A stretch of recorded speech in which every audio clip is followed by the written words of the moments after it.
In fact, I always complain that why did he take up that job? Ask my friends, they'll tell you the same. I was bitter because I knew City Hall is a place of chaos. It's rough, that place. I'm not one of those who liked him to take up City Hall. City Hall is just here of it, it's a hall. Rogue councillors, rogue leadership, rogue administrative officers, rogue public officers. Then he came to the city council and people are saying that this is a hell house. It doesn't matter who you are not going to manage this. And then all of a sudden I heard he became town clerk. I said, Philip, I know you can do it. We're all a lot of hope. But remember, this is not one little unit. And I remember that time I was out there and we were talking like a group of Kenyans and telling them now my former chairman, Philip Kisia, is the town clerk. And of what? Of Nairobi City Council. And then they were like, how do you watamaliza esas? In fact, I think people had, given me 6 months, that I'll last for 6 months in City Hall and I'll be out. City Council had actually neglected us. They never used to care about their estates or their properties. Things like painting, maintaining the roads was just left to us. One of the things that has always been problematic is the inspectorate department. And for the longest time, they would do this in a very, very inhumane manner. Show up with a truck waiting, full of intimidating askaris, check out, do you have your permit displayed properly? And if you're not, into a truck, off we go. Marori, Akajo, that's what they used to put us in because they are filthy. They used to. I know them. Number 72, number 44, I know all those trucks in number.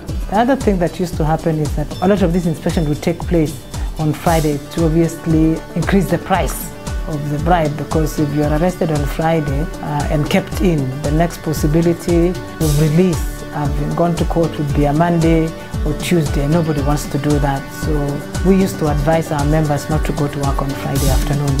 Kulikuwa na shida sana kusubuliwa na City Council na kibia na wacha kazi inabebwa. You find when you are taken at the city court, you are locked in the same cell in the police center, you are locked in the same cell, you are mishandled, forgetting that you are not a criminal, you are just a business person. City Hall for a long time has operated under cartels, and serious cartels, not just cartels. People who have made billions of shillings by, looting the public. What people were paying, greasing the palms of council officers, was going into 400,000, 500,000 a year. These were the hidden costs of doing business in Nairobi that never quite came out. You are not heard. You write complaints, you write petitions. They are nowhere, nobody is handling. They go around in various departments, they are not handled. Then it stays, it is forgotten. He was like a consultant, like an advisor, trying to really channel his professional experience to the people in the council. The cartels operating in City Hall and out of City Hall would collect, say, 10 tons of garbage, but they will end up being paid for 40 tons. Payments were recycled, maybe once, twice, or 3 times. The weighing bridge at Dandora, the cartels made sure that the weighing bridge never worked, and therefore the estimate was done, someone would just look and say, okay, fine, I think this is 10 tons. But you swim against the current of the mayor's office on one side, there's councillors on the other side, all vested interest. No, that does not allow you to go through. I found that our books had not been audited from the year 2003.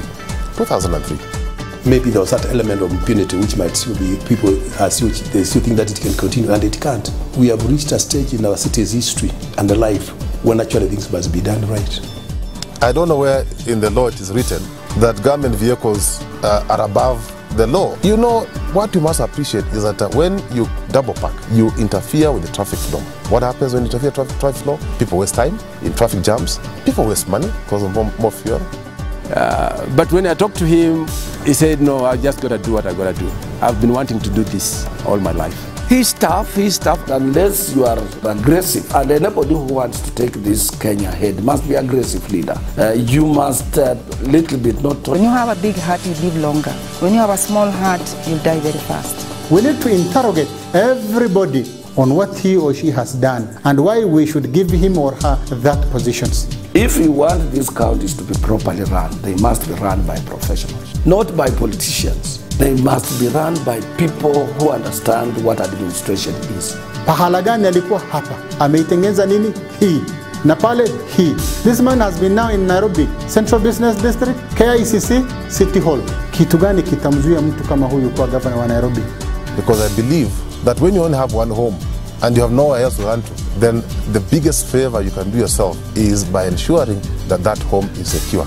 I think for a long time, I would say he has been the best town clerk there has been looking backward. If we had his way, I think we would have done a lot.